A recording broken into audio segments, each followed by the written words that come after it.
Дури 30% од прометот во државата се одвива на црно. 1/3 од така наречениот економски импут отпаѓа на сивата зона. Ова се резултати од анализите на Стопанската комара кои беа презентирани денес.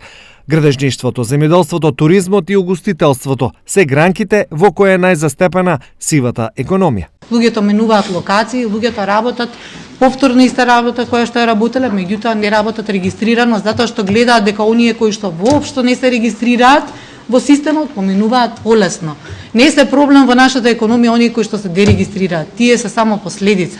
Проблем се тие што работат воопшто без и да се регистрираат во системот. Анализи за утврдување на причините се уште се прават, но меѓу најголемите виновници се слабите инспекциски контроли. Треба да се има, ако збориме работа на црно, треба да има, се разбира, јаки инспекциски контроли, но исто така и од ваша страна кооперативност со тие инспекциски органи да укажувате на општи состојби, системски, тоа е се во ред, но и на конкретни примери. Според последните анализи на Светска банка, дури 55,5% од компаниите се борат против нерегистрирани фирми, што ја става Македонија на лидерското место во регионот во борбата со нелојалната конкуренција.